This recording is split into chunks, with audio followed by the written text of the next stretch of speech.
This is the story of Daniel Harper, a black journalist whose dedication to truth and integrity is tested by the racial biases pervasive in the media industry. Daniel works at a prominent media house, but soon discovers that his employer's priority is not to tell the truth, it is to generate profit. As the company repeatedly distorts facts and suppresses stories about racial injustice, Daniel is forced to choose between his job and his conscience. His battle against a biased system becomes a journey not only for himself, but for the many voices silenced by systemic racism in the media. This is the story of courage, truth, and the price one must pay for standing up to a corrupt system. Daniel Harper had always dreamed of becoming a journalist who could change the world through honest reporting. He believed the media had the power to inform and shape society, to challenge injustices, and to give voice to the voiceless. But soon after landing a job at a major media network, Daniel began to see the media industry in a different light. He noticed that the portrayal of black individuals in the news was rarely favorable. Criminal stories often disproportionately focused on black suspects, while white offenders were presented in a more sympathetic or neutral light. The media often buried positive stories about black achievements or struggles, and the headlines often perpetuated harmful stereotypes. In editorial meetings, when Daniel suggested stories that could challenge these narratives, he was often met with resistance. "We need stories that sell, Daniel," his editor would say, "not the ones that are inconvenient.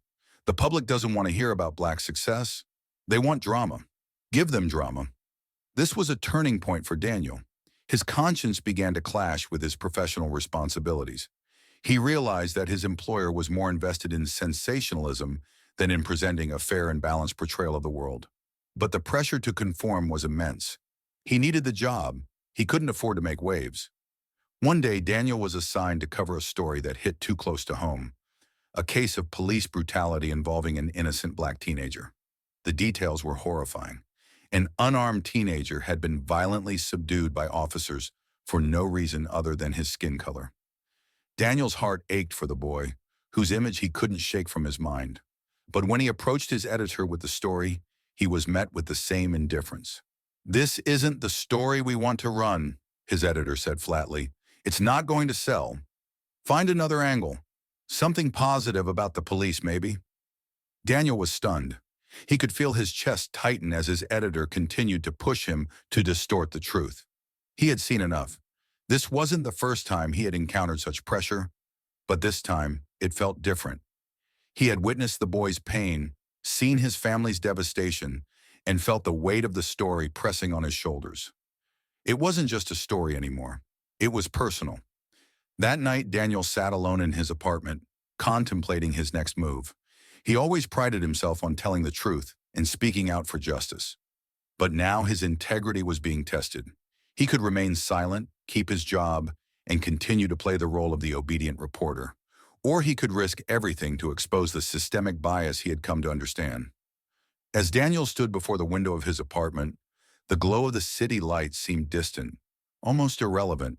His mind was consumed by the choices that lay before him. The phone buzzed on his coffee table.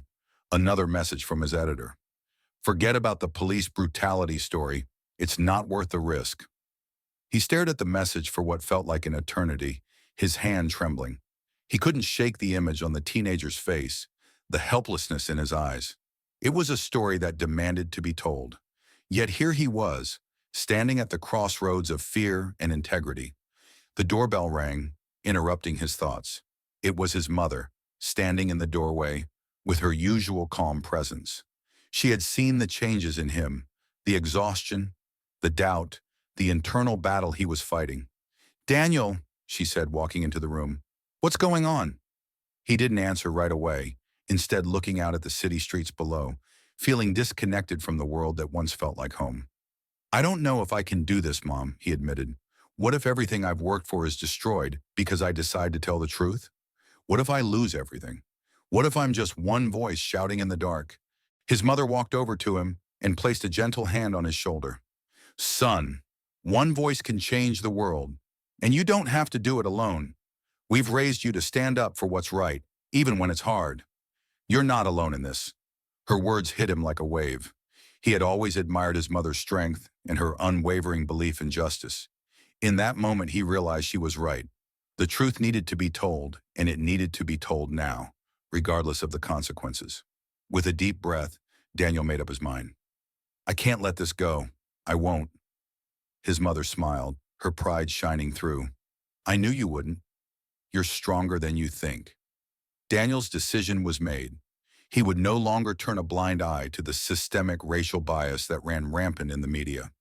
He began gathering evidence, old reports, articles, and statistics that demonstrated how Black people were consistently portrayed negatively in the media. As he pieced everything together, the truth became undeniable.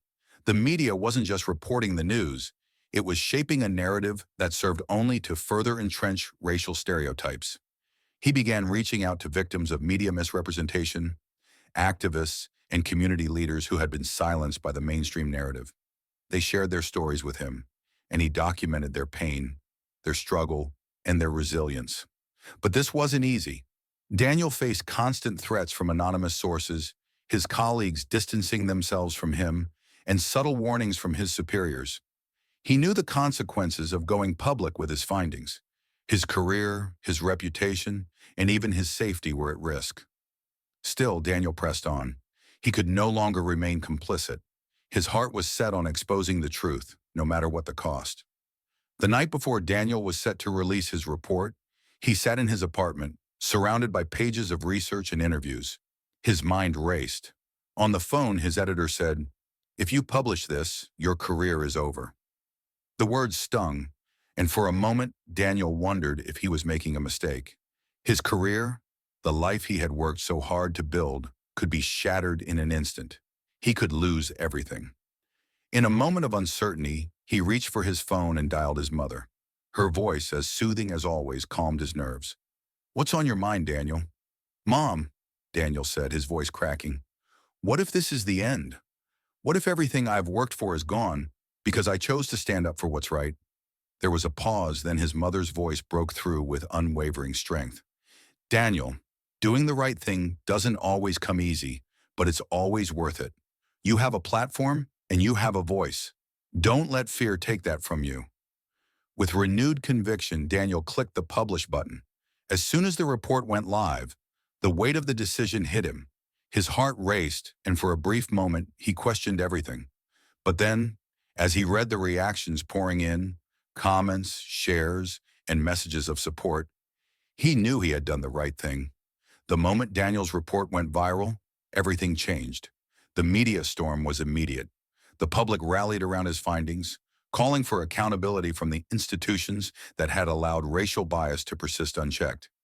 His story sparked a movement that called for media reform, justice, and an end to the marginalization of the Black community in the press. Daniel was both overwhelmed and humbled by the response. The sacrifice of his career, his reputation, and his safety had been worth it. As the movement gained momentum, Daniel launched his own independent media platform, one that would tell the untold stories of the marginalized, amplify voices that had been silenced, and challenge the bias ingrained in the media landscape. In an emotional speech at an awards ceremony, Daniel was honored for his courage. "This isn't just my story," he said, his voice filled with emotion. "It's the story of every person who has been silenced, every voice that has been ignored. The truth can be suppressed, but it can never be destroyed. The fight for justice is far from over, and I will continue to speak out, no matter the cost." Daniel's work had ignited a flame of hope, a reminder that even in the darkest times, one person can make a difference. His story became a beacon for others to stand up against injustice, to fight for equality, and to never accept the status quo. "Change begins with the truth," Daniel concluded, "and the truth will always find its way into the light."